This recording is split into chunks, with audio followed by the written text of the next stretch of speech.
शलाकया चक्षुरुन्मीलितं येन तस्मै श्रीगुरुवे नमः।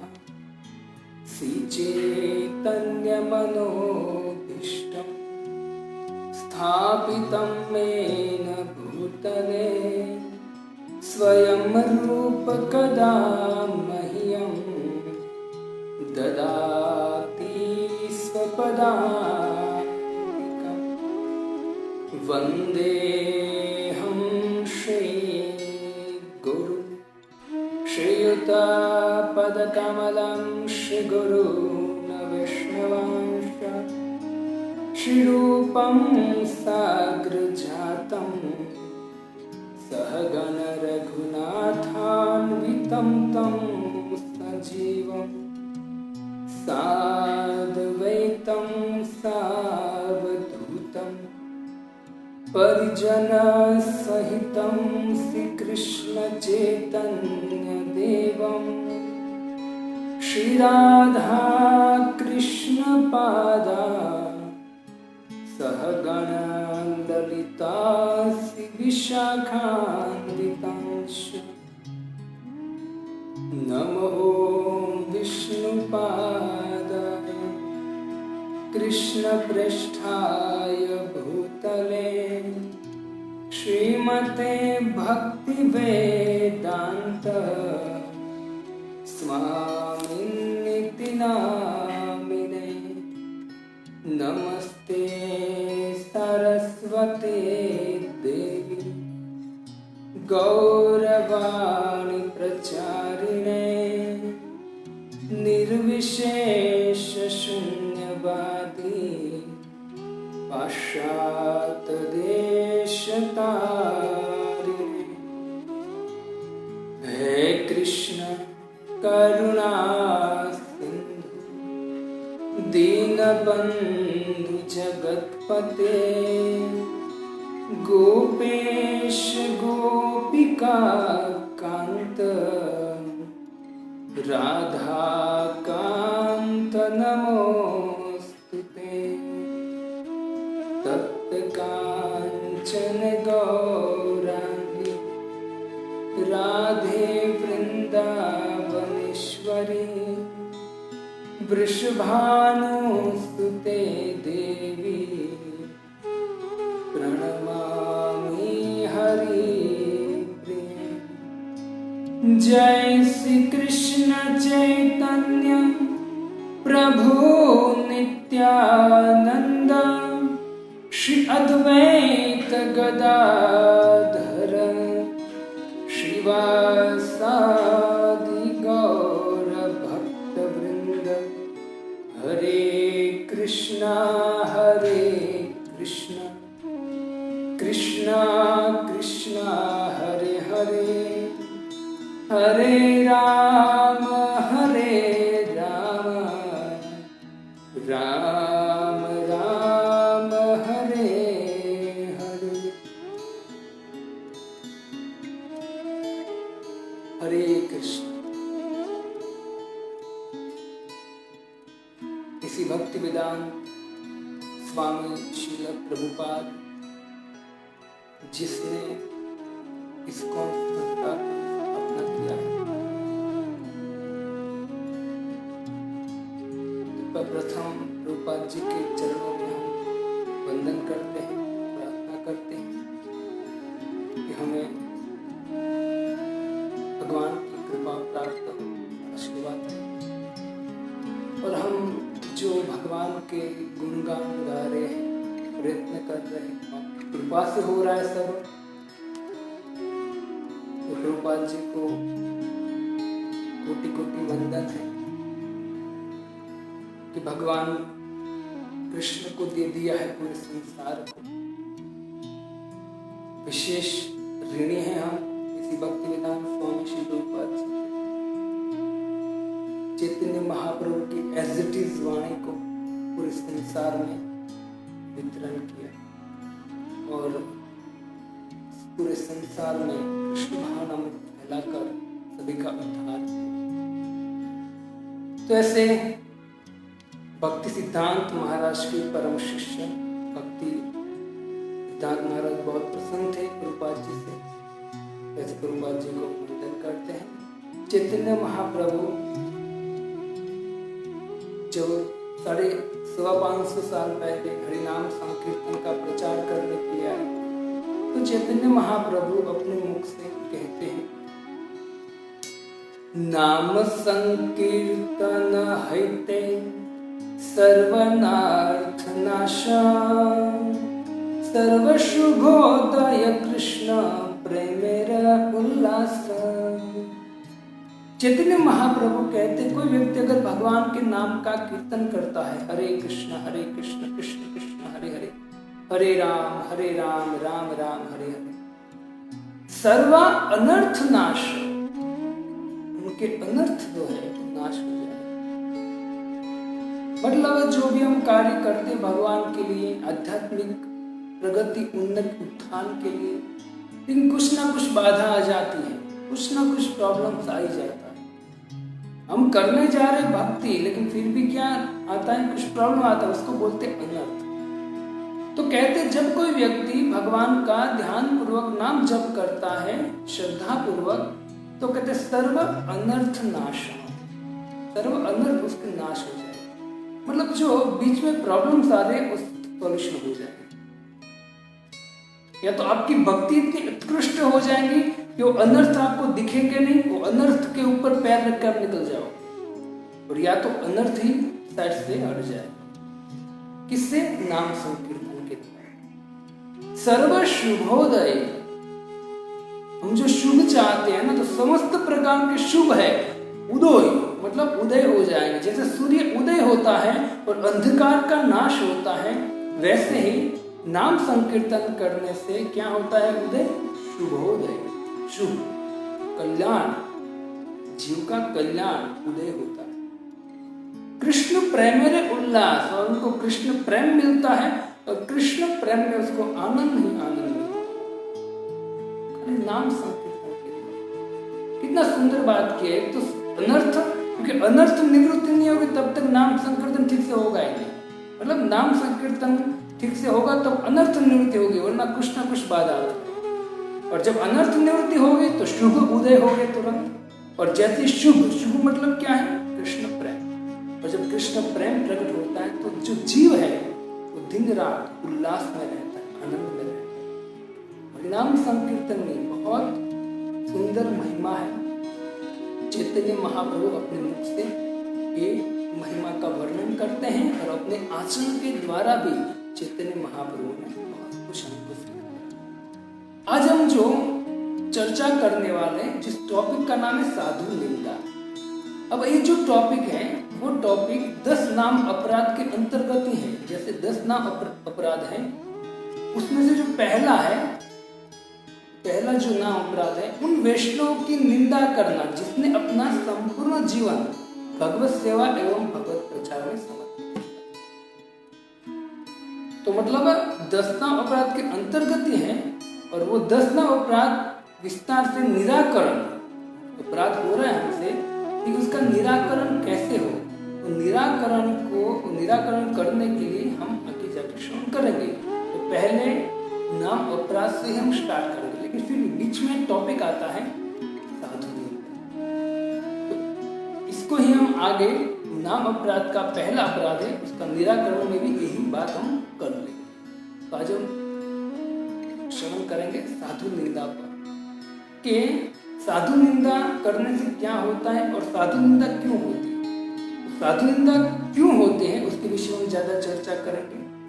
तो भक्ति विनोद ठाकुर यहाँ कहते हैं, स्वरूप लक्षण प्रत्येक भक्त में थोड़े अंश में पाए जाते हैं। और स्वरूप लक्षण क्या है? सभी भक्त में थोड़े, भले पूर्ण मात्रा में न हो, लेकिन जितने भी भगवान कृष्ण के भक्त हैं तो उसके थोड़े मात्रा में, कहते हैं कि थोड़े मात्रा में इस स्वरूप लक्षण प्रकट हुए। और स्वरूप लक्षण क्या है? तो कहते हैं स्वरूप लक्षण है कृष्ण के प्रति आत्मसमर्पण, इसको बोलते हैं स्वरूप लक्षण। क्योंकि वास्तव में हमारा स्वरूप है जीवेर स्वरूप होय कृष्ण नित्य दास।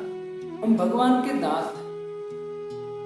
तो स्वरूप हमारा क्या हुआ? तो हमारा स्वरूप हुआ कि भगवान पे हमको समर्पित होना। तो ये जो स्वरूप लक्षण है सभी भक्तों में थोड़ा थोड़ा मात्रा में होता है। भले पूर्ण रूप से कोई भक्त समर्पित न हो श्रद्धा के द्वारा, लेकिन यहाँ भक्तिनाथ ठाकुर कहते हैं कि थोड़ा थोड़ा व्यक्ति स्वरूप जो लक्षण है वो प्रकट निश्चित, और कहते हैं कि जो भक्त में गुण होते हैं जैसे सहिष्णुता, दया, विनम्रता, शांतिपूर्णता, संवेदना आदि विविध भक्तों में विविध प्रकार के गुण होते हैं। तो कहते हैं कि ऐसे भक्तों की निंदा जिसमें इतने सुंदर सुंदर गुण हैं, ऐसे भक्तों की निंदा कभी नहीं करनी चाहिए। एक भक्त का गुण समझाते हुए कपिल भगवान कहते हैं, तितिक्षस्व कारुणिका वेद सर्वदेहि नाम अजात शत्रव शांत साधु साधु। एक साधु एक भक्त का भूषण है सद्गुण।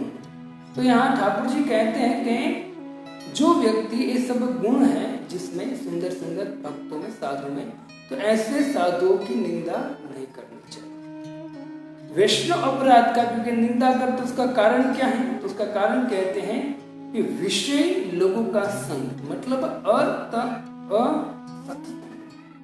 असत संग वो अपराध का मुख्य कारण है। मतलब जो विषय लोग हैं उनका संग करना।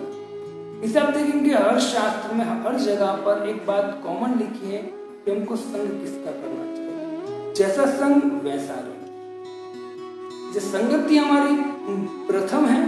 भक्त बनने के बाद भी अगर भक्तों के संग में आप नहीं रहोगे, तोला माला करते हो, भगवान का विधि विधान का पालन करते हो, लेकिन भक्तों से ज्यादा अभक्तों से संग करते, तो धीरे धीरे अभक्तों के गुण आप में आ जाएगा। आप सक्षम हो भक्ति के प्रचार करने में, शास्त्र के सिद्धांत को प्रस्तुत करने में, तर्क वितर्क करने में, शास्त्र के विरुद्ध की जो सिद्धांत है उनका खंडन करने में आप सक्षम हो, तो सामने वाला भक्त बन जाएगा।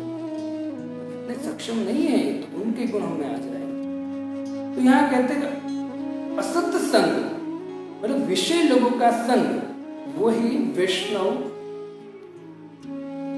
भक्तों का निंदा का कारण। और निंदा क्यों होती है? क्योंकि कहते हैं जिसमें व्यक्ति के भक्तों के प्रति क्या है? ईर्ष्या है। क्योंकि निंदा कब करेगा? जब ईर्ष्या है। बाकी निंदा के कोई सवाल ही नहीं। ईर्ष्या और भय दो चीज होती है जब भक्तों की निंदा होती है। और ईर्ष्या तो द्वेषम भयानक, क्योंकि ये संसार पूरा द्वेष से भरा है। कलयुग का प्रभाव है तो मंदिर में भी और भक्तों के बीच में भी जो कलयुग का प्रभाव है, जो मतलब कलह, झगड़ा कराने में सब कुछ बीच में आएगा। तो यहाँ कहते हैं कि जो व्यक्ति भक्त के प्रति ईर्ष्या होने के कारण या फिर अपराध करने के कारण ईर्ष्या बन जाता है, आती है उसको। और खास तो यही है कि ईर्ष्या के कारण वो व्यक्ति है अच्छा भक्त, लेकिन ईर्ष्या होती है किसके कारण? असत्संग, दूसरे ऐसे व्यक्ति जो विषय व्यक्ति उनका संग करने के द्वारा उनको ईर्ष्या आती है, भक्तों के ऊपर ईर्ष्या आती है। जैसे उदाहरण कर्ण ऐसा व्यक्ति नहीं था, लेकिन जैसे ही दुर्योधन के संपर्क में आया, दुर्योधन ने देखा कि कर्ण है, योद्धा है अच्छा, तो कर्ण को अपने पक्ष में लेने के लिए उनको अंग देश का राजा बनाया। अब जैसे कर्ण को अंग देश का राजा बनाया तो कर्ण मित्र बनाया, दोनों मित्र हो गए। और वो दिन रात, दुर्योधन तो राजा था तो दुर्योधन की बात मानता रहे। तो असत्य संग के कारण एक कर्ण जो है वो कर्ण पांडवों से ईर्ष्या करने लगा। पांडवों का बहुत कुछ उसने खराब करने का प्रयत्न किया। एक असत्य संग के कारण कर्ण को मौत मिली, मृत्यु के शैया में उसको शयन करना। तो तो ईर्ष्या का कारण, पांडव जो भक्त हैं भगवान के, कर्ण उनकी ईर्ष्या करता था, उसका कारण कौन बना? असत्संग, दुर्योधन का संग, है ना। और यहाँ बहुत सुंदर कहते हैं कि व्यक्ति भौतिक मापदंड के अनुसार उनका विवेचन करने लगता है। तो व्यक्ति ऐसा होता है कि भक्त को, साधु को देखता है तो वो क्या मानता है? वो अपने जैसा उनको मानता है कि तो अपनी जैसा ही है, ये भी ऐसे घूमता है, भी खाता है, पीता है भी। लेकिन वो समझ न पाने के कारण वो भक्तों को भी क्या देखते हैं? सामान्य भी वो विवेचन करता है, सामान्य भी भौतिक व्यक्ति। ऐसा होता है कि धीरे धीरे व्यक्ति दोष के कारण, दोष देखना वृत्ति होता है।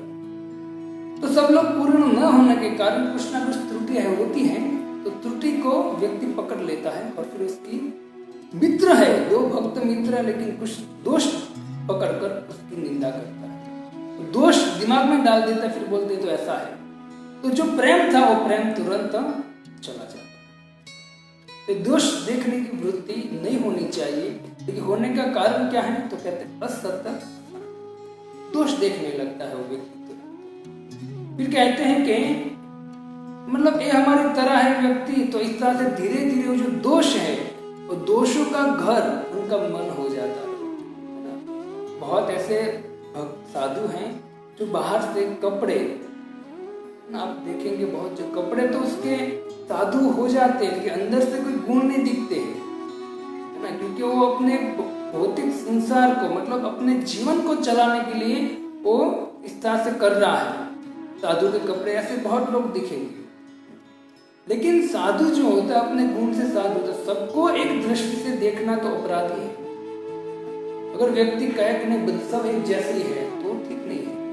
कलयुग का प्रभाव है, सब कुछ दिखेगा हमको, लेकिन हमको विवेक बुद्धि के द्वारा समझना चाहिए। इससे ऐसे दोष का कारण होता है ईर्ष्या।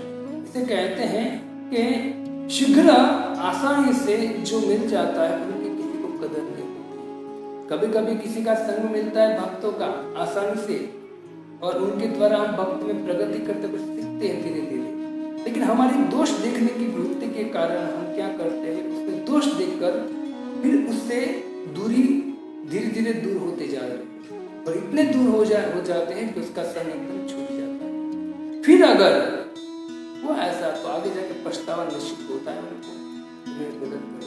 इससे पहले से सावधान रहना चाहिए कि कलयुग के प्रभाव से हमें दोष देखने की वृत्ति है, तो भक्तों में दोष नहीं देखना चाहिए, क्योंकि अगर दोष देखेंगे तो फिर अपराध भी होगा।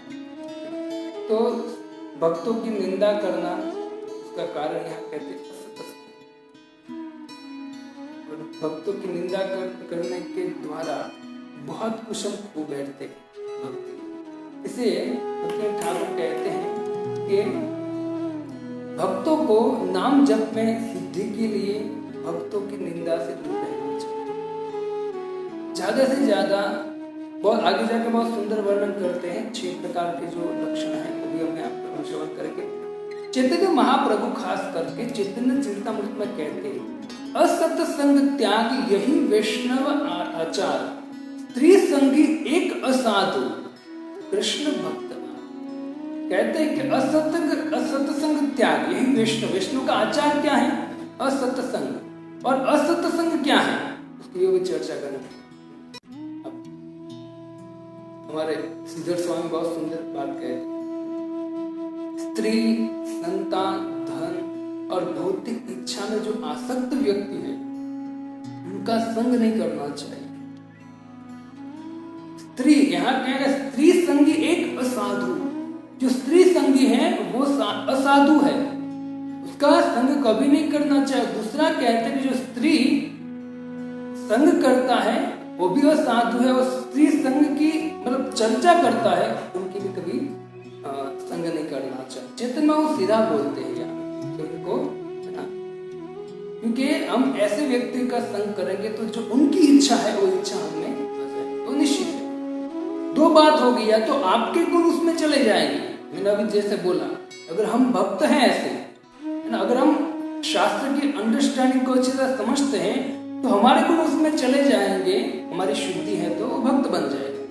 वरना क्या होगा, वरना उल्टा हो जाए, वो गधे की तरह हो जाए। वो गधे को वो नाल के द्वारा, पाइप के द्वारा कुछ खिलाना चाहता था, तो पाइप में उसने कुछ भरा अंदर और गधे के मुंह में दिया, और इस साइड से फूंक मारने गया, तो हुआ ऐसा कि फूंक मारने जाए उससे पहले गधे ने फूंक लगा दी, तो सब कुछ हो गया। ऐसा होता है कि अगर हम सक्षम नहीं है तो सामने वाला हम पर निश्चित हावी हो जाएगा। इसे चैतन्य महाप्रभु ने 2 प्रकार के असत संग का वर्णन किया है। पहला है अवैध संबंध, मतलब अवैध संबंध नहीं करना चाहिए, मतलब जो स्त्री है जो ऐसी वृत्ति करते उसका संग नहीं करना चाहिए। और दूसरा कि ऐसे स्त्रियों के प्रति जो पुरुष आसक्त है वो पुरुष का संग नहीं करना चाहिए, मतलब व्यभिचारी स्त्री है उनका संग नहीं करना चाहिए, और जो पुरुष ऐसी स्त्रियों की चर्चा कर रहा है उनके बात भी नहीं सुननी।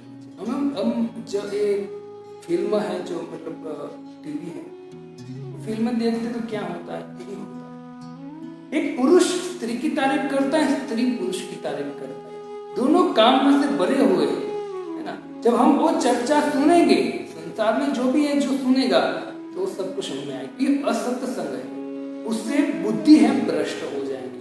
तो चैतन्य महाप्रभु कहते कि ऐसे संग को त्यागना चाहिए। और दूसरा कहते कि 4 प्रकार के अभक्त, कौन से तो कहते एक तो मायावादी, दूसरा नास्तिक, तीसरा ईर्ष्यालु विषय व्यक्ति जो ईर्ष्या करता है, विषय है भौतिक संसार में रचा बचा है, और वो जैसे आध्यात्मिक की बात, साधु की बात आती, भक्तों की बात आती तो उनसे ईर्ष्या करता है और कुछ ना कुछ उल्टा सीधा बोलता है। और चौथा है पाखंडी भौतिकवादी भक्त।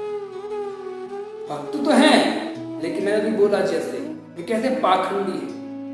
भगवत गीता भागवतम आदि भगवान का प्रचार नहीं हो रहा है, लेकिन अपने आप को भगवान मानता है या फिर अन्य प्रकार से हो, है ना, जो असत्य फैला रहा है, वैसे व्यक्ति का भी संग नहीं करना चाहिए। जो व्यक्ति, हमारे प्रभुपाद जी तो सीधा बोलते कि ऐसे व्यक्ति का संग से बहुत बहुत बहुत सावधान रहना चाहिए। अगर आपको सच्चा भक्त, सच्चा गुरु प्राप्त हो चुका है तो भगवान की कृपा है कि आपको भगवान की प्राप्ति होगी। अगर आपको सच्चा गुरु का प्राप्ति नहीं हुई तो प्रभुपाद जी कहते ऐसे जीवन चला जाए वो अच्छा है।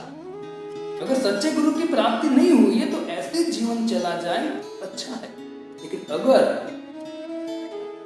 न करे नारायण और ऐसे व्यक्ति का संग हो गया जो भगवत गीता भागवतम जानता नहीं है और एक असत्य प्रचार कर रहा है ना, अपने को भगवान मानता है आदि इत्यादि जो भी, तो प्रभुपाद जी कहते हैं कि वो तो नर्क में जाएगा गुरु, ये चेला भी जाएगा। तो उसको बहुत खतरा है कि मनुष्य देह प्राप्त करके अगर सच्चा गुरु नहीं मिला तो ऐसे जीवन बीत जाए वो अच्छा है। अगर वो गलत व्यक्ति का संग हो गया, गलत अनेक व्यक्ति धर्म के नाम पर कुछ और करते उसका संग हो गया और भगवान की निंदा करते हैं लोग, भगवत गीता को भागवतों को नहीं मानते हैं, सनातन धर्म को नहीं मानते हैं, तो बहुत बड़े प्रॉब्लम हो सकता है। तो प्रभुपाद जी कहते मायावादी नास्तिक है जो भगवान को नहीं मानता है, वो भी क्या है असत्य, उनके पास भी नहीं बैठना चाहिए। कभी कभी होता है ऐसा कि हमारे सामने नास्तिक व्यक्ति भगवान को नहीं मानता है, लेकिन अगर शास्त्र के द्वारा हम उनको समझाने का प्रयत्न करें हो सकता है कि उसमें श्रद्धा बैठ जाए, क्योंकि श्रद्धा हृदय में बिठाने का कारण कौन बनता है? एक भक्त बनता है। व्यक्ति नास्तिक है क्योंकि उनको ऐसा लगता है कि भाई ये भगवान, वो भगवान किसकी पूजा, ऐसा बोलकर नास्तिक हो जाता है, कोई भगवान नहीं है, सब कुछ ठीक है। तो नास्तिक बन के घूमता है, लेकिन जो कोई भक्त का संग हो जाता है और भक्त उसको शास्त्र के द्वारा कुछ समझाता है ना, भगवद गीता भागवत तो भक्त उस अभक्त, उस नास्तिक के हृदय में भक्ति स्थापित कर सकता है, श्रद्धा स्थापित कर सकता है। तो ऐसा प्रयत्न हमारा होना चाहिए। ये जब श्रवण कर रहे हैं तो ऐसे व्यक्ति का श्रद्धा बिठाने के लिए कभी प्रयत्न करना चाहिए अगर हम सक्षम है। वरना क्या होता है, अगर हमारी श्रद्धा डामाडोल है और हम किसी को प्रीचिंग करेंगे तो वो व्यक्ति मान लिया हम पे भारी हो गया, तो हमारी जो जितनी श्रद्धा है थोड़ी बहुत भी वो भी इससे बहुत सावधान रहना चाहिए। अगर हमें सक्षम नहीं है तो हम उनको प्रीचिंग करने में बहुत सावधान रहना चाहिए, खाली बोलना चाहिए हरे कृष्ण, बहुत तो सावधान रहना चाहिए। बहुत लोग इसमें मिलते हैं। और एक बात बहुत सुंदर किया है, आज मैं पढ़ रहा था, मैंने सोचा कि बात पब्लिक के सामने बोलना, लेकिन हमारे आचार्य श्रीधर स्वामी कहते हैं अभक्तों के संग त्यागने में, अभक्तों के संग की त्याग की बात हो रही है ना। श्रीधर स्वामी जिसने भागवतम की टीका लिखी है और चैतन्य महाप्रभु श्रीधर स्वामी को बहुत चाहते हैं क्योंकि उसने बहुत सुंदर टीका लिखी। श्रीधर स्वामी कहते हैं कि अभक्तों के संग त्यागने में जो देवता की उपासना करने वाला भी उसमें शामिल है। जो देवता की पूजा करते हैं वो भी अभक्त है, सही बात है, मतलब असत संग है, तो उनका भी संग नहीं करना चाहिए। क्यों नहीं करना चाहिए? क्योंकि वो देवी देवता को भगवान मानते हैं, जो भगवान के प्रतिनिधि हैं, और जब कृष्ण की बात आती है तो भगवान को निग्लेक्ट करता है तो बहुत उनको भी अपराध होता है।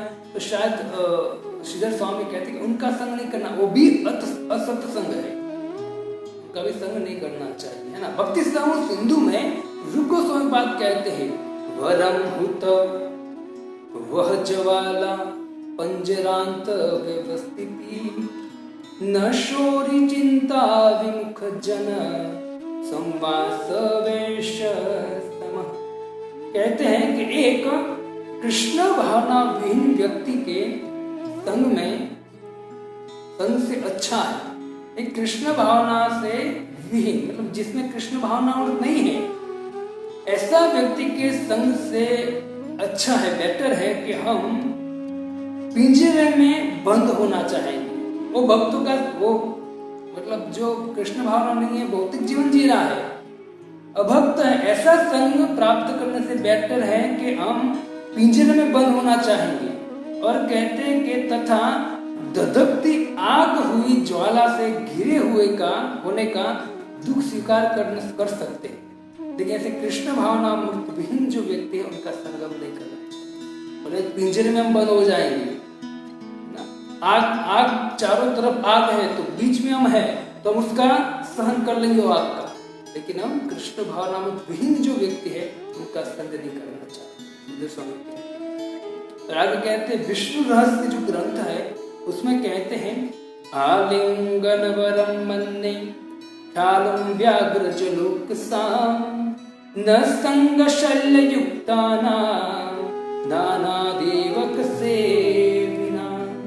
कहते हैं कि व्यक्ति को देवता की उपासक तथा भौतिक इच्छाओं से प्रेरित व्यक्तियों का संग करने की अपेक्षा, एक तो जो देवी देवता की पूजा करते हैं वो, और दूसरा कहते हैं कि जो भौतिक इच्छा से भरा हुआ है, इन दोनों व्यक्तियों का संग करने की अपेक्षा आप अगर हम सर्प और वाघ या मगरमच्छ का आलिंगन करना हम पसंद करें, लेकिन ऐसे देवी देवता के पूजक और भौतिक इच्छा से भरा हुआ व्यक्ति का संग करने से बेटर है कि हम वाघ, मगरमच्छ और सर्प का आलिंगन करना अच्छा माने। कितनी बड़ी बात है। ये विष्णु रहस्य में ये जो ग्रंथ है हमारे शास्त्र, आलिंगम वरम मन्ने व्याले व्याघ्र जलोक सांप, वाघ और मगरमच्छ का हम आलिंगन करेंगे, कर लेंगे, लेकिन हम ऐसे व्यक्तियों का संग नहीं करेंगे। संग की बात चलती है। जो देवी देवता का पूजक है उनको भी क्या बोला, असत संग, क्योंकि वो वास्तव में जो देवी देवता की पूजा करते कुछ जानता ही नहीं, वो भी भौतिक इच्छा से भरा हुआ है, तब जाके तो देवी देवता की पूजा करते। तो भौतिक इच्छा से भरा हुआ है, तो यहाँ सीधा बोला है कि भौतिक इच्छा से भरा हुआ और देवी देवता की पूजा करने वाला, वैसे जो भौतिक इच्छा से भरा हुआ है वही देवी देवता की पूजा करेगा, देखिए, तो कभी उनका संग नहीं करना चाहिए। और यही बात को, ये जो श्लोक है ना, श्लोक को लेकर हमारे 4 संप्रदाय में से एक श्री संप्रदाय है, उसके आचार्य जिसका नाम है रामानुजाचार्य, और रामानुजाचार्य यही श्लोक को पकड़कर अपने भक्तों को कुछ व्याख्या करते। क्या करते? कहते हैं कि तुम कहा कि यदि तुम अग्नि में जलकर मरने वाले हो, अगर तुम अग्नि में जलकर मरने वाले हो और नजदीक में बाजू में ही मंदिर है और आप मंदिर में चले जाओगे तो आप वहां बच जाओगे, अग्नि से बच जाओगे, ऐसी स्थिति है। लेकिन अगर वो अग्नि में देवी देवता की पूजा करने वाले लोग है ना, उपासना कर रहे लोग, तो कहते कि तो उससे अच्छा होगा कि तुम अग्नि में जलकर भस्म हो जाओ। रामानुजाचार्य ने बोला, कितने कट्टर रामानुजाचार्य जो है श्री शब्द का आचार्य है, सुदर्शन चक्र का अवतार है, वो खुद कहते कैसे व्यक्ति का संग नहीं करना चाहिए, अग्नि में जलकर भस्म भले हो जाए, ऐसे व्यक्ति का संग नहीं करना चाहिए।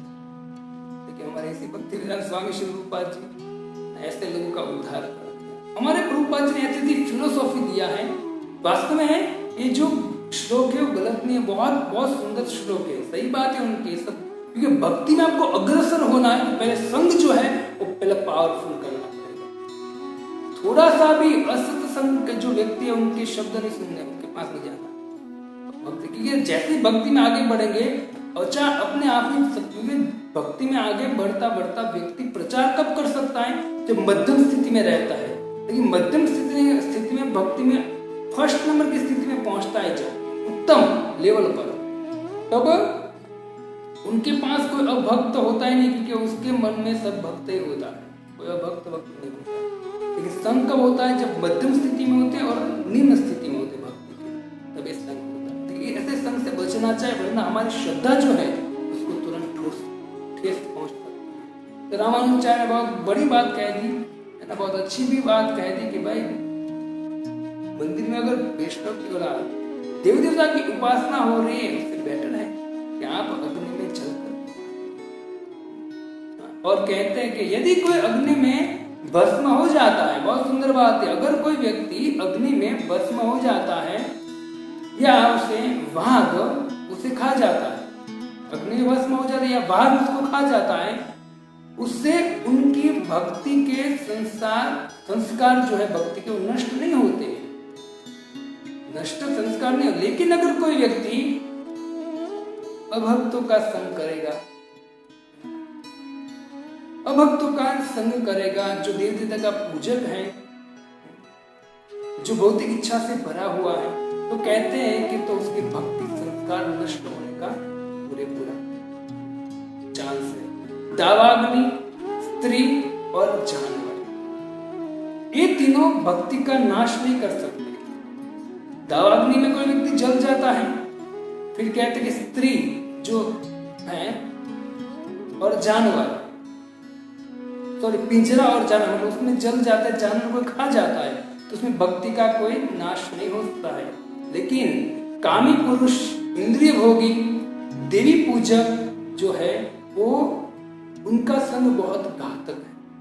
और कहते प्रतिष्ठा, धन, भौतिक वस्तु की इच्छाएं हृदय स्थिर भक्ति संसार को नष्ट कर देता है। हृदय में जो स्थित भक्ति है उस भक्ति संसार को नष्ट कर देता है सब संग। इससे हमको सावधान रहना था कि धन, प्रतिष्ठा, भक्ति में आने के बाद भी प्रतिष्ठा, धन की लालसा होती है।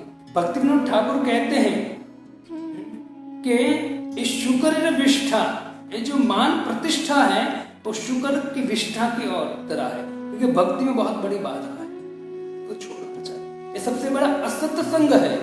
तो हम असत संग की बात करते हैं, क्यों? क्योंकि असत संग के द्वारा ही साधु निंदा होती है, साधु अपराध होता है, और साधु अपराध के द्वारा ही हमारा भक्ति में पतन हो जाता है, भक्ति में हम आगे नहीं बढ़ सकते। वैष्णव अपराध के अंतर्गत तन, मन और कहते हैं वचन, और चौथा है हृदय, क्रिया में सम्मिलित है। क्योंकि एक वैष्णव के दर्शन पर हर्षित ना होना, तो वैष्णव का दर्शन हमने किया, हमने उसको स्माइल नहीं दिया, हर्षित नहीं हुए, तो कहते हैं कि वो ईर्ष्या भाव में, उसका हृदय जो है वो ईर्ष्या भाव से डूबा हुआ, तब जाके वो सामने वाले भक्तों को मतलब उनको देखकर प्रसन्न हुए। भले कोई बात नहीं हमारी उनकी न बनती हो, ऐसा भी हो सकता है बहुत, लेकिन फिर भी सामने मिला है तो उसको स्माइल देना चाहिए, हरे कृष्ण बोलना चाहिए। बहुत सुंदर बात है। अब देखो एक देश काल पात्र के अनुसार कुछ बात होती है, तो बात सही है कि हमको सामने वैष्णव मिलता है, तिलकधारी, कंठीधारी, उसको हरे कृष्ण बोलना चाहिए, प्रणाम भी हो सके तो करना चाहिए। लेकिन अगर हम ऐसा नहीं कर सकते तो कम से कम उनको हरे कृष्ण बोलना चाहिए, दो हाथ चलते चलते, दो हाथ जोड़कर। इतना रिस्पेक्ट होना ही चाहिए, क्योंकि अगर हम ऐसा नहीं करते तो हम काय के भक्त में सब गुण होने चाहिए जो भी है। स्कंद पुराण में विविध वैष्णव अधिकारियों का वर्णन है। 6 प्रकार के जो अपराध है, वो अपराधियों का वर्णन, 6 प्रकार के अपराध होते हैं, उसका वर्णन पुराणों में स्कंद पुराण में कहते हैं।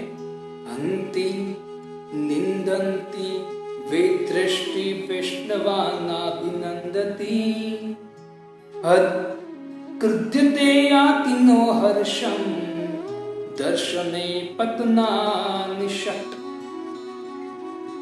6 अपराध करता है, पतनानि षट्, षट् मतलब 6, और 6 अपराध करने का उसका पतन होता है। कौन कौन से हैं 6 अपराध? तो कहते हैं हंति, कोई व्यक्ति अगर भक्तों को मार देता, भक्तों की हत्या कर देता है, तो क्या है? नाम वैष्णव होता है। हरिदास ठाकुर की भी क्या किया था? हत्या। लेकिन हरिदास ठाकुर ने भगवान को प्रार्थना की, लोगों को मुक्त कर दिया। हंति निंदन्ति, जो वैष्णव की निंदा करता है, जो हम श्रवण करते हैं, पीठ पीछे जो निंदा करते हैं, तो ऐसा है वैसा है, इसे कहते हैं कि वैष्णव किया मुद्रा विकीर्ण हो जाए। हमको प्रयत्न करना चाहिए भक्तों, है ना। ये श्रवण कर हमको लगता है कि कैसे हो सकता है, लेकिन हो सकता है कब होगा? जब हमारा नाम जब हम भक्त, जैसे जैसे समय जाता जाएगा, और समय के साथ हमारी जो साधना है उसमें पावर लाएंगे, परफेक्ट साधना करने का प्रयत्न करें, भगवान की कृपा से धीरे धीरे ये सब कुछ गुण है हमें आता जाएगा। हम कुछ भी करें लेकिन सामने वैष्णव मिलेगा तो निश्चित बनाकर धीरे धीरे सब कुछ गुण आएंगे। कब? हमारी साधना परफेक्ट होनी चाहिए। जितना समय जा रहा है भक्ति में, समय के चलते हुए हमारा भक्ति की प्रगति भी होनी चाहिए। उसके लिए हमारा साधना के साथ वैष्णव का संग, वैष्णव की कृपा बहुत अनिवार्य है। वो तो मुख्य, कल भी मैंने चर्चा किया था ये सब के लिए, क्योंकि कोई तो होना चाहिए, तो उसके लिए वैष्णव संग, वैष्णव भक्त का आशीर्वाद, और दूसरा हमारी साधना परफेक्ट। जब ऐसा करेंगे तो हम समय के अनुसार आगे बढ़ेंगे, और आगे बढ़ते बढ़ते उस स्टेज पर पहुंचेंगे तो हम फिर निंदा करना बंद कर देंगे, या फिर निंदा हो भी जाएंगे, कलयुग के प्रभाव से निंदा हो भी जाएंगे तो अंदर तक पछताओगे कि नहीं ये नहीं करना चाहिए था मुझे। लेकिन फिर भी कहते हैं भाई, अर्जुन ने कहा कि नहीं करना चाहता है व्यक्ति पाप, फिर भी क्यों होता है? तो ऐसे ही व्यक्ति निंदा करना नहीं चाहता है, बैठा है तो सोचता है कि नहीं निंदा नहीं करूंगा। तो शास्त्र कहते हैं निंदक जो व्यक्ति भक्ति में प्रोसेस नहीं कर सकता है उसका पतन निश्चित। मुझे पतन नहीं होने देना है, भक्ति में आगे बढ़ना है। विचार बहुत सुंदर विचार आता है, लेकिन न चाहते हुए भी हो जाता है। लेकिन होने के बाद भी अगर कोई व्यक्ति पश्चाताप करता है कि नहीं होना चाहिए, अब ध्यान रखूंगा, फिर भी हो जाएगा, फिर वापस पछतावा, तीसरी बार, चौथी बार, बारंबार होने से बारंबार पछतावा होता है, तो क्या होता है पता है? धीरे धीरे भगवान की इच्छा है, लेकिन फिर भी उनके गुण के अनुसार सब कुछ हो रहा है, इनकी इच्छा है कि मैं न करूं, तो भगवान कृपा निश्चित करें। प्रयत्न भगवान देखते हैं और प्रयत्न के द्वारा भगवान कृपा करते हैं। हमारा प्रयत्न तो मिनिमम होना चाहिए कि हम इस निंदा से मुक्त हो जाए। तो पहला है वैष्णव की हत्या करने वाले, दूसरा है वैष्णव की ईर्ष्या करने वाला, वेदृष्टि मतलब भगवान ईर्ष्या, जो वैष्णव की ईर्ष्या करता है। अब ईर्ष्या क्यों होता है? ईर्ष्या तब होती है कि जब कोई वैष्णव हमसे आगे चला जाता है या स्पीड पकड़ता है भक्ति में, अच्छा सेवा कर रहा है, अच्छा प्रदर्शन कर रहा है, अच्छा लेक्चर दे रहा है, अच्छा प्रचार कर रहा है, तो ये सब गुण देखकर व्यक्ति ईर्ष्या करता है कि देखो मुझसे आगे बढ़ रहा है। या फिर कोई दो दोस्त है और एक दोस्त भक्त बन गया और कुछ तो ईर्ष्या होती है। तो ईर्ष्या अनेक प्रकार से होती है। तो मेन चीज मैंने आपको बताया कि आगे पीछे मतलब भक्त का आगे नहीं बढ़ता। तो तीसरा है, चौथा है वैष्णवान नाभिनंदति वैष्णव को देखकर प्रणाम न करते। मैंने आपको अभी बोला कि भले हम देखो करना चाहिए, अगर हमारी निष्ठा है तो हमको प्रणाम करना ही चाहिए, वरना कम से कम हम 2 हाथ जोड़कर हरे कृष्ण तो बोल ही सकते। अभी तो ज्यादातर हो गया है कि भाई हम फोन भी करते तो हम बोलते हैं हरे कृष्ण प्रभु जी दंडवत। बहुत अच्छा है, बहुत अच्छा है कि वो भी बोलना चाहिए। मतलब वैष्णव को देखकर उसको प्रणाम करना चाहिए। और 5वां है जो वैष्णव की मतलब क्रुद्धते याति नो, जो व्यक्ति भक्त पर क्रोधित हो जाता है, जो व्यक्ति वैष्णव पर क्रोधित हो जाता है वो भी सबसे बड़ा अपराध है। वैष्णव पर क्रोधित होना, हाँ गलती होती है, लेकिन क्रोधित व इस तरह से क्रोधित होना कि अपराध हो जाए, सावधान रहना चाहिए। और 6ठा है जो वैष्णव को देखकर हर्षित, वैष्णव को देखकर आनंदित होना चाहिए, हर्षित होना चाहिए। और नहीं होते हैं तो निश्चित एक अपराध माना गया। स्कंद पुराण के 6 लक्षण बताए गए। और यहाँ का ये 6 प्रकार के व्यक्ति वैष्णव की निंदा करता है, वे अपने पूर्वजों की कई पीढ़ियों सहित नरक में जाता है। पद्म पुराण में लिखा है तो नरक में जाता है। मतलब ये जो वैष्णव की निंदा, ईर्ष्या, क्रोध करना, उनका सम्मान नहीं करना, वो सब अपराधी है। लेकिन हमको भले बाहर से न दिखे, लेकिन जो हमारे भक्ति में ब्रेक आता है, नाम में रुचि न आना, सेवा में रुचि न आना, बुक डिस्ट्रीब्यूशन में रुचि न आना, ना उत्साह न आना, उसका कारण क्या है? कहीं ना कहीं कुछ ना कुछ अपराध होता ही रहता है, अपराध से भरे हुए हैं। शुरुआत में जब भक्ति में आते तो अपराध नहीं होता, तब तो इतना आनंद होता है, लगता है कि प्रभु बस अब 2 महीना है, फिर डायरेक्ट में जाने वाला भगवान का ऐसा होता है शुरुआत। लेकिन फिर जैसे ही 16 माला करता है, वो भी अच्छी सेवा कर देता है, तो फिर धीरे धीरे वो निंदा ईर्ष्या में पड़ ही जाता है, क्योंकि उनको भी लगता है कि आई एम द बेस्ट, मैं भी अब सब कुछ करता है। ऐसा सब कुछ करता है धीरे धीरे कलयुग के प्रभाव से, और व्यक्ति धीरे धीरे उस अपराध में पड़ जाता है। इसे मैंने आपको कल बोला कि भक्ति को सुदुर्लभ बोला है। और हम पे भगवान की इतनी कृपा है कि हम कलयुग में प्रकट हुए हैं, और कलयुग की प्रथम संध्या में प्रकट, मतलब संध्या पहली प्रथम ही चल रही है जहाँ चैतन्य महाप्रभु आए हैं। बहुत भाग्यशाली है हम, तो इसका पूरा लाभ उठाकर जो चैतन्य महाप्रभु ने कहा है ना, इस तरह से हमको नाम जप करना चाहिए, वैष्णव संग करना चाहिए, भागवतम भगवत गीता का अनुसरण करना चाहिए, और इस सब अपराध से बचना चाहिए। अब देखिए चैतन्य महाप्रभु ने जब सची माता जब 8-9 पुत्री हुई और जन्म लेती मर गई, सची माता का पुत्र हुआ जिसका नाम था विश्वरूप, और उसके बाद चैतन्य महाप्रभु का प्राकट्य हुआ सची माता के गर्भ से, सची गर्भ सिंधु हरिंदु। तो विश्वरूप का संग अद्वैताचार्य से था, बहुत अच्छा संग था। अद्वैताचार्य महाविष्णु का मतलब भक्त थे, वो भक्त के रूप में आए थे, तो बहुत अच्छा संग था। लेकिन विश्वरूप अद्वैताचार्य के संग के द्वारा, साधु के संग के द्वारा, साधु का ऐसा प्रभाव पड़ा कि व्यक्ति को संसार में मतलब शादी करने में कोई इंटरेस्ट नहीं रहा, संसार से विरक्त हो गया, और माता पिता ने सोचा कि हम विश्वरूप की शादी करा दें। अभी वो शादी कराने की बात चल रही थी, उससे पहले विश्वरूप घर छोड़कर चला गया। अब सची माता को पता चला कि मेरा बेटा जो है बड़ा विश्वरूप, उसने संन्यास क्यों लिया? क्योंकि उनका संग है साधु जिसका नाम था अद्वैताचार्य। तो वैसे अच्छा है साधु के संग के, अगर आपका पुत्र जो है वो सन्यासी बन गया है, 2-3 पुत्र है और सन्यासी बन गया, तो बहुत अच्छी बात है, वो खराब नहीं है। तो सच्ची माता जो है, सच्ची माता थोड़ी नाराज थी, लेकिन जैसे ही चैतन्य महाप्रभु थोड़े बड़े हुए, चैतन्य महाप्रभु ने भी अद्वैताचार्य का संग किया, तब सच्ची माता बोली। सच्ची माता कहती हैं कि जो अद्वैत है वो वास्तव में अद्वैत नहीं है, द्वैत है, क्योंकि मेरा बड़ा बेटा है विश्वरूप, उनको तो उसने साधु बनाकर संन्यास दिला दिया और घर छुड़वा दिया। अब मेरे छोटे बेटे जो निमाय है ना, उसके पीछे पड़ा, मतलब इस तरह से बात किया, जब उनको भी वो घर छुड़ा ना दे, मतलब निंदा किया, अपराध किया। तो अपराध के कारण चैतन्य महाप्रभु जो श्रीवास आंगन, जहाँ चैतन्य महाप्रभु अपने भक्तों के साथ सुंदर नृत्य कीर्तन लीला करते, तो श्रीवास ठाकुर के आंगन में चैतन्य महाप्रभु महाभाव प्रकाशित किए और महाभाव में सभी भक्तों को बुला बुलाकर सबको आशीर्वाद दे रहे थे और सबको कृष्ण प्रेम प्रदान कर रहे थे चैतन्य महाप्रभु। उसी समय किसी ने बोला कि महाप्रभु आपने सबको कृष्ण प्रेम दिया, आप सची माता को भी कृष्ण प्रेम दीजिए। तो चैतन्य महाप्रभु कहा कि नहीं, माता सची को कृष्ण प्रेम नहीं मिलेगा। क्यों? क्योंकि वो अपराधी है, उसने अपराध किया है अद्वैत आचार्य के प्रति। जब तक वो अद्वैत आचार्य की क्षमा याचना नहीं करेंगे तब तक उसको कृष्ण प्रेम प्राप्त नहीं होगा। चैतन्य महाप्रभु मना किया।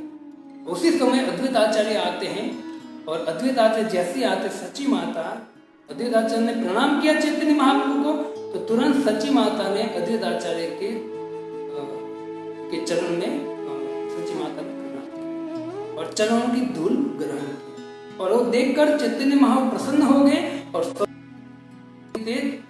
सच्ची माता को चैतन्य महाप्रभु ने कृष्ण प्रेम प्रदान।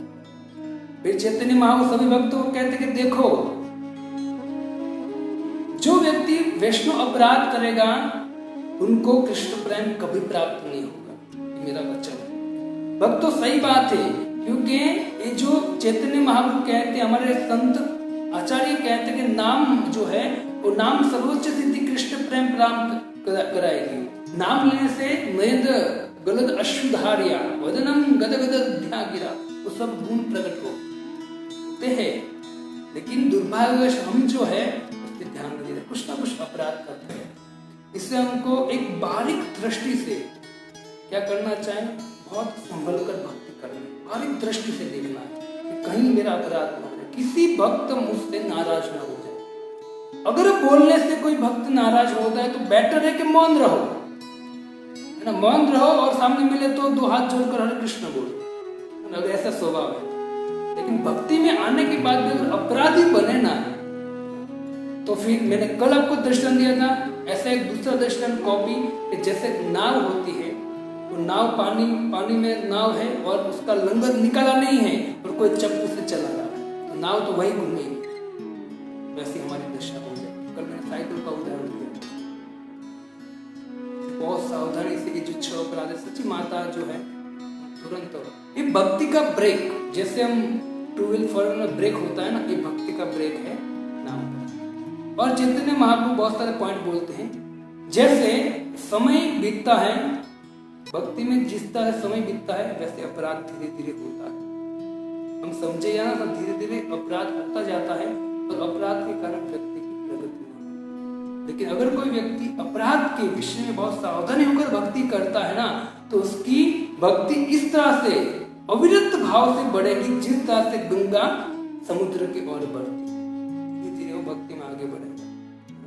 और दूसरा कहते हैं, व्यक्ति जैसे ही थोड़ा आगे बढ़ता है तो विचार करता है कि छोटा वैष्णव है, बड़ा वैष्णव, बड़ा वैष्णव को मैं प्रणाम करूंगा, एक छोटे वैष्णव को बुलाऊंगा बोले, या उनसे आशा रखूंगा वो मुझे हरे कृष्ण बोल या मुझे प्रणाम कर। यहाँ सीधा लिखा है कि वो व्यक्ति कभी शांत नहीं हो सकता है।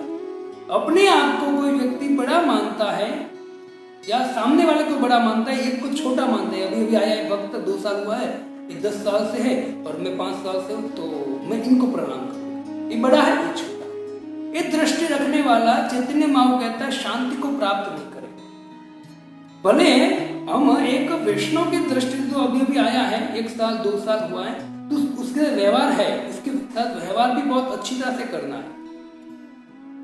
और जो वरिष्ठ है उसको तो प्रणाम करना ही हमको, लेकिन उनके साथ व्यवहार भी बहुत ऐसे करना है कि भाई मैं भी आपकी तरह नया ही हूं। हमको उन पर रौब नहीं जमाना है। कौन बड़ा कौन छोटा हम तय नहीं कर सकते, क्योंकि जो भी व्यक्ति भक्ति में आता है अपनी सुकृति लेकर आता है ना, सुकृति लेकर आता है। सुकृतिवान जो व्यक्ति है वो पता नहीं कितनी सुकृति है। आप 5 साल से भक्ति कर रहे हो और आप जिस जगह पर भक्ति कर रहे हो उसी जगह पर अचानक भक्त बना नया है, लेकिन वो इतनी पावरफुल सुकृति है पिछले जन्म की कि वो आपका 5 साल और वो 6 महीने में आपसे आगे चला गया। कौन छोटा कौन बड़ा, भक्ति में कोई छोटा बड़ा है नहीं। जैसे यहाँ चैतन्य महाप्रभु कहते हैं कि जो व्यक्ति बड़ा चढ़ा होता है भक्ति में, व्यक्ति वास्तव में अपने आप को एकदम मानता है, भाई मैं ना, मतलब एकदम सरल हो जाता है। तो ऐसा प्रयत्न करना चाहिए हमें। चैतन्य महाप्रभु बहुत सुंदर शिक्षा देते हैं, है ना, और कहते हैं कि अपराधी व्यक्ति से आप हमको दूर रहना चाहिए, भले उसमें कितनी भी योग्यता क्यों ना हो। योग्यता बहुत है, लेकिन अपराधी है वो व्यक्ति तो उससे दूर रहना चाहिए, वरना हमारा भी वो पतन करेगा। क्योंकि अपराधी व्यक्ति निंदा करेगा निश्चित, श्रवण करने के द्वारा ही हमारा पतन हो सकता है।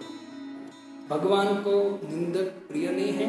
जो व्यक्ति भगवान की वैष्णव की निंदा करते हैं तो कहते हैं कि दो चीज होती है, उनकी बुद्धि है वो भ्रष्ट, मतलब बुद्धि को हर लेते हैं, और दूसरा है कि वो शोक, हृदय जो है उनका शोक से भर जाता है। दो चीज होती है जो व्यक्ति अपराध करते हैं, मतलब जो अपराध करते हैं भगवान उससे प्रसन्न नहीं होते हैं, तो व्यक्ति का हृदय जो है वो शोक से भर जाएगा, ऐसा यहाँ चैतन्य में कहते हैं। और सन्यासी के बारे में भी कहा, अगर कोई सन्यास भी ले लिया है जो 4 वर्णाचार आश्रम से उच्च स्तर है, वो सन्यास लेने के बाद भी किसी की निंदा करता है तो कहते कि भले वो सन्यास ले लिया लेकिन उनका भी निश्चित, उनकी जो सुकृति है, सुकृति वो खो बैठेगा। सन्यासी जो है वो निंदा करेगा तो उसकी सुकृति वो खो बैठेगा। गौर गोविंद महाराज जो है वो सुंदर बात कहते हैं कि जो व्यक्ति अपराधी है, निंदक है, उनके सामने से जो कृष्ण प्रेम प्राप्त कराने वाले और कृष्ण के स्वरूप जो है, स्वरूपा है, भक्ति है जो, वो भक्ति उनके सामने से अंतर्ध्यान हो जाए, भक्ति अंतर्ध्यान हो जाए। नाम भक्ति रहेगा लेकिन वो जो वास्तविक भक्ति है उसमें प्रकट नहीं होगी, भक्ति के लक्षण जो है प्रकट नहीं होगी जो निंदा करते। इसे कहते हैं कि निंदा, दोष दर्शन, आलोचना वैष्णव के एक ईर्ष्या और भय के कारण। किसी की निंदा करना, आलोचना करना, दोष देखना, उसका कारण क्या है? उससे हम ईर्ष्या करते हैं या फिर कुछ भय है। क्या भय है? तो वापस कहीं व्यक्ति मंदिर में नया आया है, मुझसे आगे न चला जाए, उनको कोई पोस्ट मिल गई, मुझे उस पोस्ट पे निकाल दिया, ये हुआ। तो अनेक प्रकार का भय भी रहता है। भय के कारण कभी कभी ऐसा भय होता है कि ये व्यक्ति, मैं प्रचार कर रहा हूँ, व्यक्ति देखो प्रचार करने आएगा तो मुझसे अच्छा प्रचार है तो आगे बढ़ जाएगा, तो उनका ईर्ष्या करते हुए वो क्या करता है, कुछ ना कुछ उसको प्रॉब्लम करने का प्रयास। उसको पता नहीं अपराध है बहुत बड़ा, उस अपराध के कारण तू जिस स्थिति में उस स्थिति से धीरे धीरे डाउन हो जाएगा। ये सब हम नाम, तो हमको पता है कि नाम लेना चाहिए, कल का युग धर्म है, लेकिन नाम के अंदर भी बहुत कुछ है ना। जिस तरह से हमको सिद्धि चाहिए तो बहुत कुछ लिखा है। इसे प्रभुपाद जी कहते हैं कि व्यक्ति अभी ईर्ष्या करता है, क्यों? क्योंकि मुझसे आगे ना चला जाए, है ना। प्रभुपाद जी उसको एक शब्द में कहते हैं कि भारत के केकड़े। आपने श्रवण किया होगा, जैसे कोई व्यक्ति वैष्णव की निंदा ईर्ष्या करता है, उसको नीचे गिराने का प्रयत्न करता है, तो प्रभुपाद जी कहते हैं, उसको कहते हैं भारत के केकड़े। एक व्यक्ति था, वो विदेश से अपना जहाज लेकर, मतलब आया होगा परमिशन लेकर, तो केकड़ा आता है, आपको पता, 8 पैर होते हैं उनके और इतने बड़े होते हैं और 8 पैर से चलता है। तो उस केकड़े को पकड़ रहा था, तो केकड़े पकड़ कर एक बहुत बड़ा मटका था उसमें डाल रहा था। मटका जैसे अंदर डाला तो आधा मटका भर चुका होगा, तो तुरंत वहां से जा रहा था।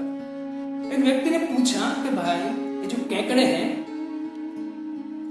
ये केकड़े के 8 पैर होते हैं और वो केकड़े करते ऊपर तूने जो मटका है खुला रखा है, ये तो तुरंत बाहर निकल जाएंगे सब एक के बाद एक।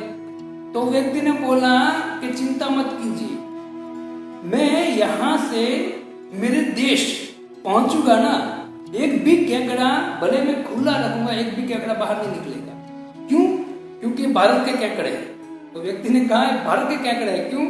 क्योंकि एक केकड़ा बाहर निकलने का प्रयत्न करेगा तो दूसरा केकड़ा उसका पैर पकड़ खींच गया, उसको नीचे गिराएगा। दूसरा ऊपर चलेगा तो तीसरा खींचेगा, पैर पकड़ के उसको नीचे गिराएगा। मैं मेरे देश पहुंच जाऊंगा लेकिन एक भी केकड़ा बाहर निकलेगा नहीं। क्यों? क्योंकि भारत के केकड़े मतलब ईर्ष्यालु व्यक्ति ही करता है, एक दूसरे का पैर पकड़ता है। याद रखना चाहिए, हम किसी की ईर्ष्या करते, निंदा करते हैं ना, तो पतन हमारा ही है। हमारे एक आचार्य कहते कि सुंदर एक दो लाइन बोलते कि निंदक जो है वो निंदक को मित्र के समान अपने पास रखना चाहिए, जो हमारी निंदा करता है। क्योंकि निंदक जो है वो शुक्र के समान होता है, उनको सदैव पास रखो। शुक्र होता है भूंड, और शुक्र क्या करते हैं, मल होता है, वो मल को खा जाता है, और वहां वो जगह है उसको स्वच्छ कर मल खा जाता है। वैसे जो निंदक होता है वो हमारे अंदर से जो दोष है, मल है, उसको खा जाएगा, हमको शुद्ध करेगा। इससे निंदक मित्र समान, उस निंदक को मित्र मत बनाओ, अपने पास उनको निंदा करो। क्या कर रहे, निंदा कर कर कर शुक्र का काम कर रहा है, अंदर से हमारे दोष आ रहा है, और जितनी वो निंदा करेगा वो सब कुछ क्या होगा, उसमें शांत होगा।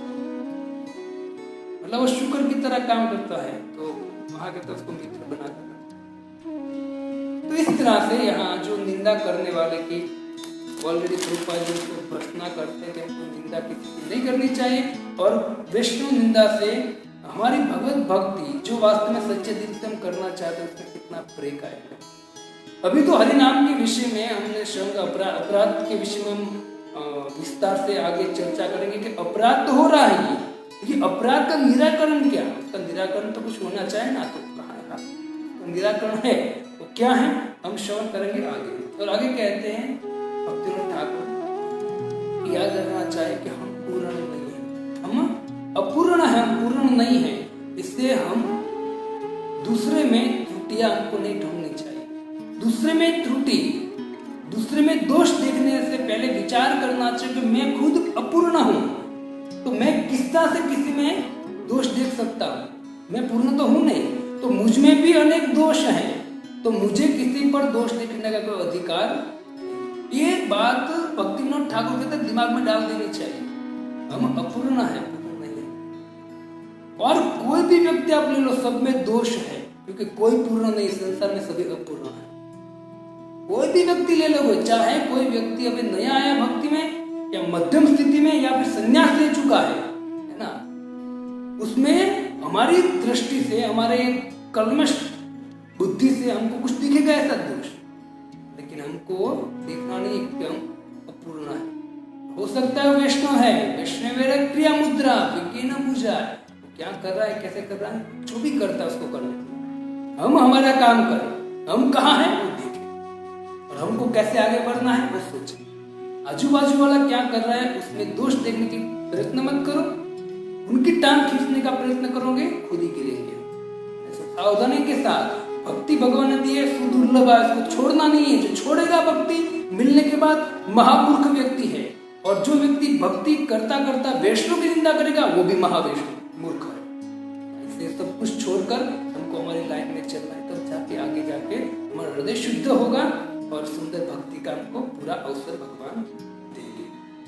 और यहाँ कहते हैं अगर हम निंदा नहीं कर रहे हैं, दोष नहीं देख रहे किसी में, अगर अच्छे गुण दिख, दोष भी है गुण भी सब दिखेगा, लेकिन आप दोष को छोड़ो और अच्छे गुण लेकर और अच्छे गुण की तारीफ करो कि प्रभु आप में सुंदर गुण है ना, बहुत सुंदर आपने सेवा की, वो गुण की तारीफ करोगे ना तो निश्चित वो गुण है ना वो आप में ट्रांसफर हो जाएगा। जैसे दोष आप में आ जाएगा वैसे गुण भी आप में ट्रांसफर हो जाएगा। अब चॉइस हमारी है, हमको क्या करना है, गुण का बखान करना है या दोष निकालना है। यहाँ भक्तिनाथ ठाकुर इससे प्रभुपाद जी कहते हैं परमहंस बनो, परमहंस बनो। हंस जो होता है वो हंस पानी और दूध मिला दोगे, रख दोगे एक पात्र में तो दूध पी जाएगा, पानी छोड़ देगा। वैसे जो वैष्णव है, वैष्णव को हम देखते हैं तो उसमें जो दोष है देखना ही नहीं है, तुरंत वो जो अच्छे गुण है वो अच्छे गुण ले लो। वैष्णव बहुत सुंदर कर रही है, मैं भी करूंगा, मैं भी प्रयत्न करूंगा, है ना। या फिर उनको पूछकर उतनी कृपा याचना कर आज्ञा से मैं प्रयत्न करूंगा। ठाकुर बहुत सुंदर कहते हम परमहंस बनना चाहिए, है ना। और फिर कहते कि हम जिस आंख से दोष ढूंढते हैं वो आंख कैसी है, तो कहते कि हमारी आंख ऐसी है, जब कंकड़ देखते हैं, जो पत्थर होता है कंकड़ वो देखते हैं ना तो हमको होता है कि मोती, हमारी आंख को भ्रम हो जाता है है ना। सांप देखते हैं तो हमको लगता है रस्सी है, और हम जब बुरे को हम अच्छा देखते हैं, अच्छे को बुरा देखते हैं। ऐसी हमारी दृष्टि है, और ऐसी अपूर्ण दृष्टि के द्वारा, अपूर्ण इंद्र के द्वारा हम अपूर्ण है, हम किसी पे दोष कैसे निकाल सकते। भक्तों, ये सब बातें भले थोड़ी ऊंची हो, लेकिन हमको प्रयत्न जरूर करना चाहिए, प्रयत्न जरूर करना चाहिए, वरना जो आनंद है, सुख है, वो भक्ति का मिलेगा। हो सकता है कि आगे जाकर अपराध के कारण, दोष के कारण धीरे धीरे एकदम सभी साधन की सभी वस्तुओं में से हमारी रुचि हट जाए, सभी में से। फिर क्या होगा, हमने दोष देखने की वृत्ति डाल दी है, तो सब कुछ साधन का जो है, साधन है हरि नाम, भगवत श्रवण, भगवत भागवतम कथा जो भी है, सब कुछ छूट जाएगा, उसमें रुचि चली जाएगी, और हमने जो दोष देखने, तो वो पूर्ण दोष देखने की ही वृत्ति आ जाएगी। धोती कुर्ता और फिर कंठी माला सब कुछ पहना है, लेकिन ये दोष देखने की वृत्ति को निकालने का प्रयत्न नहीं किया, तो पूरा जीवन यही चलता रहेगा, और अंत में जो भक्ति के साधन है उसमें से हमारा मन हट जाएगा, रुचि हट जाएगी, और एक ही रहेगा, क्या रहेगा, दोष। तो व्यक्ति का फिर निश्चित बहुत भयानक पड़ेगा, मतलब इसको बहुत महामूर्ख कहते हैं। इतनी सुंदर भक्ति मिलने के बाद भी थोड़ा सा भी ध्यान नहीं दिया, और ये ऐसी वस्तु में के पीछे पड़ गया जिस वस्तु से वो भरा हुआ है। हम दोष से भरे हुए हैं, दूसरे में दोष देखते, वो अपराधी होगा। ये तो सब महामूर्ख की बात है, छोड़ना चाहिए। धीरे धीरे अगर है, प्रार्थना करो भगवान से, वैष्णव को प्रार्थना करो, उसको निकालने का प्रयत्न करो, पश्चाताप होना चाहिए, तो धीरे धीरे होगा। इसे ऐसा नहीं कि अभी सुना और तुरंत हम पालन करना चालू करेंगे, नहीं, धीरे धीरे हमको प्रयत्न करना है, प्रयत्न से सब कुछ संभव है। तो यहाँ इस तरह से बात करते हैं। और एक प्रश्न करते, लोग ज्यादातर कहते हैं, दो सुंदर प्रश्न है, मैं आपको दो प्रश्न का बात करेंगे, फिर समाप्त करेंगे। कहते हैं कि कुछ लोग कहते हैं कि निषिद्ध कर्म करने वाले भक्त, कोई भक्त होता है वो गलत काम कर बैठता है। निषिद्ध कर्म करने वाले वैष्णव की निंदा करना अपराध नहीं होता है, ऐसा कोई बोलता है कि जो व्यक्ति वैष्णव है लेकिन वो गलत काम कर दिया उसने, तो उनकी निंदा करना कोई अपराध नहीं है, ऐसा व्यक्ति बोलते हैं। लेकिन हमारे श्रीधर स्वामी श्रीमद् भागवतम की टीका में कहते हैं, चाहे सत्य हो या असत्य हो, साधु निंदा तो निंदा ही है। सत्य हो या असत्य हो, साधु निंदा, वो साधु है। इसलिए भगवान कहते हैं भगवत गीता में कि जो व्यक्ति मतलब भक्ति करते करते अगर कुछ गलती हो जाती है, बहुत सुंदर श्लोक मुझे स्मरण नहीं आ रहा है, तो अगर भक्ति करते करते कुछ त्रुटि हो जाती है, तो भी भगवान कहते हैं कि उसको फिर भी साधु। तो यहाँ श्रीधर स्वामी कहते हैं, चाहे सत्य हो या असत्य हो, साधु निंदा तो नहीं करनी चाहिए, भले उसने गलती किया है, लेकिन हमको उनकी निंदा नहीं करनी चाहिए। फिर कहते हैं यहाँ, मतलब सुंदर श्लोक है भागवतम का, निंदा भगवत सुनवज्ञ तत परस्य जनस्य वा ततो नापि तत् नापेति यस्योपि यात्यंग सुकृताच्युतः। कहते कि वे स्थान को तत्काल व्यक्ति नहीं छोड़ता जिस स्थान में वैष्णव का निंदा हो रहा है। तो कहते हैं जहाँ भक्त और भगवान की निंदा हो रही उस स्थान को तुरंत व्यक्ति नहीं छोड़ता है, तो श्रीमद् भागवतम कहते हैं कि उनकी सुकृति पुनः कहते कि नष्ट हो जाएगी। श्रीमद् भागवतम 10:74 और 40 नंबर का श्लोक कहते हैं। सती भी जब 4थे स्कंद में शिव का प्रसंग आता है, दक्ष प्रजापति आदि शिव का अपराध करते, अपमान करते, सती जाके सती सीधा कहती हैं कि जो व्यक्ति वैष्णव की निंदा, भगवान की निंदा होती है और वहां पे खड़े नहीं होते, जाते नहीं है, बहुत 2-3 चीज लिखी, तो वास्तव में वो भी बहुत बड़े अपराधी बन जाते हैं और उनका भी पतन होता है। तो वहां सती भी यही बात करती है। तो मतलब कहते हैं कि जो साधु से कुछ गलती हो जाती है, तो वो गलती जो है, वो गलती हमको नहीं देखनी चाहिए। साधु एवं एक प्रश्न हो सकता है कि साधु दोषी हो तो क्या उसे सुधारना नहीं चाहिए? चलो साधु दोषी है, उसने कुछ गलत किया तो उसको हम उनकी निंदा नहीं कर सकते, कुछ नहीं, चलो कोई बात नहीं कर, लेकिन क्या उसको सुधारना नहीं चाहिए? दोषी तो क्या सुधारना नहीं चाहिए उनको? तो कहते हैं कि सुधारना चाहिए, लेकिन वो अधिकार किसको है? श्रीधर स्वामी कहते हैं कि वो संशोधन कौन करेगा? तो कहते हैं गुरु करेंगे और आचार्य करेंगे और भक्ति के उच्च अधिकारी करेंगे। कहते हैं कि कोई साधारण साधक को ये काम नहीं करना चाहिए। साधारण साधक को कुछ नहीं करना चाहिए। जो कोई साधु है गलती करता है तो उसका निवारण है, उसको फटकारना, ताड़ना, जो भी है उनको सजा देना कौन करेगा? तो गुरुवर ही करेंगे, आचार्य पर करेंगे। और जो भक्ति में उच्च बड़े चढ़े जो अधिकारी है वो करेंगे। सामान्य जो साधारण साधक है उनको बोलने की जरूरत नहीं है। किसी को दोष की चर्चा करने से वो अपराध नहीं गिना जाए। इससे मैंने आपको बोला क्या, जो भी है तो ये तो हो सकता है कि कोई व्यक्ति गलती कर रहा है तो हमको उनको जाकर सीधा कुछ फटकारना चटकारना कुछ नहीं है। अगर हमको बहुत ऐसा लगता है तो हम तुरंत ऊपर के अधिकारी को बात करना चाहिए कि हे अधिकारियों, ऐसा मुझे मतलब प्रभु जी ने बहुत ऐसा है, तो बोलना चाहिए। पता ही नहीं है किसी को कर रहा है तो प्रेम से कहना चाहिए कि प्रभु जी ऐसा है, आप थोड़ा सा देख लीजिए क्या सच है क्या गलत है मुझे पता है, लेकिन हमको ऐसा लगा है, अब देखिए। तो उच्च अधिकारी पर छोड़ना चाहिए, हमको कुछ नहीं बोलना चाहिए, हमको फैसला लेने की जरूरत नहीं, लेकिन फिर भी हमको उनके साथ अच्छा व्यवहार करना चाहिए, उनको प्रणाम करना चाहिए, हरे कृष्ण बोलना चाहिए, हमको अच्छा व्यवहार करना चाहिए। उसको उनकी गलती है या नहीं है, उनको सजा देनी है नहीं देनी है, उनकी निंदा करने नहीं करनी, वो हमको नहीं करना है। हमको उनके साथ वैसे ही व्यवहार करना है जैसे पहले था। वो सब अधिकार किसका है? गुरु कृष्ण। इसमें बहुत सारे प्रश्न निकल सकते हैं, लेकिन ये सीधा साधा यहाँ जवाब दिया गया भक्ति ठाकुर के द्वारा। इससे बाइबल क्रिश्चियन बाइबल है, बाइबल में भी लिखा है कोई व्यक्ति कोई मतलब कोई भक्त भगवान का जो पूजा करता है उसकी कोई आलोचना करेगा, वास्तव में उनकी आलोचना हो जाएगी, उनकी भी आलोचना निश्चित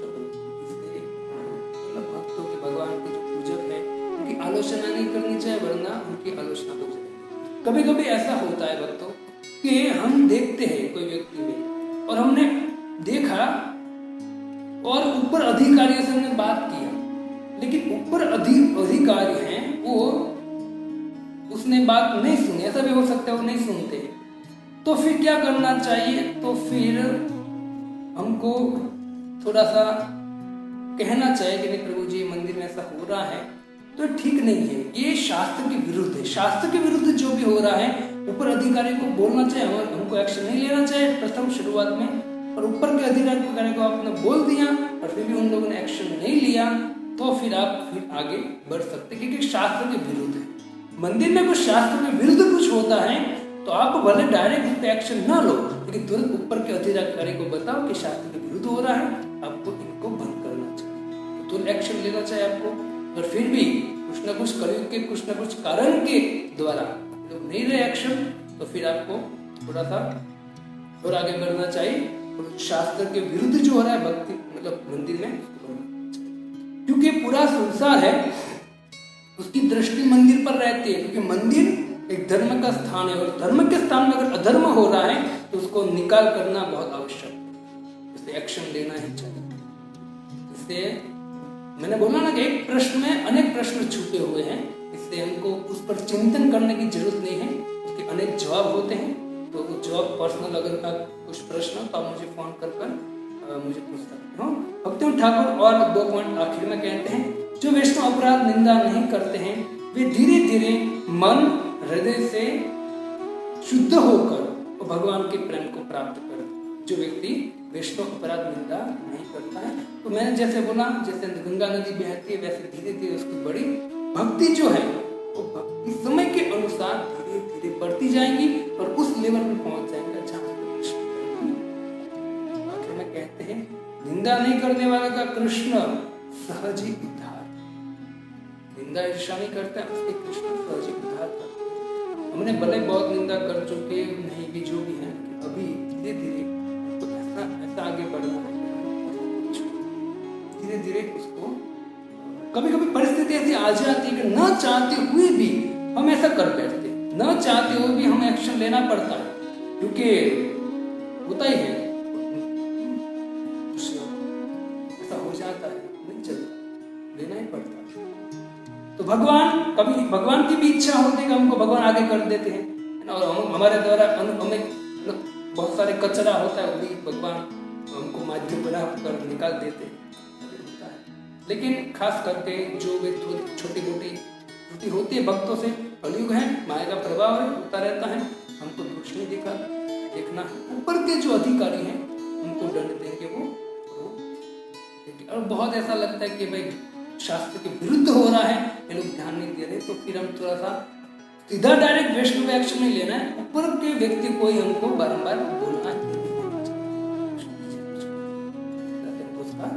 निवारण करने का प्रयत्न करना चाहे, लेकिन सावधान, निंदा ईर्ष्या से दूर रहो।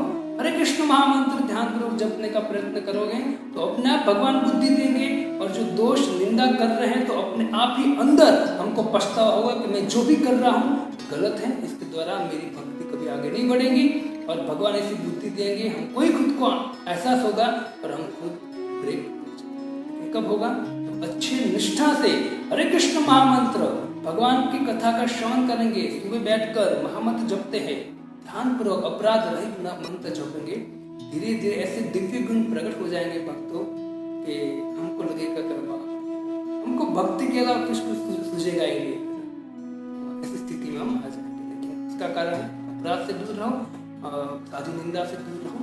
जो अभी मैंने साधु निंदा के विषय में बात किया, अब आगे जो है नाम अपराध के 10 जो है नाम अपराध, उसमें एक एक करके हम उसका विस्तार से श्रवण करेंगे कि एक नाम अपराध का निराकरण क्या है। पहला नाम अपराध है साधु निंदा करने वाले जो व्यक्ति हैं, जो समर्पित व्यक्ति है उसकी निंदा कर, तो उसका निवारण क्या है, तो उनका हम श्रवण करेंगे। फिर दूसरा नाम अपराध का निवारण क्या, उसका श्रवण करेंगे।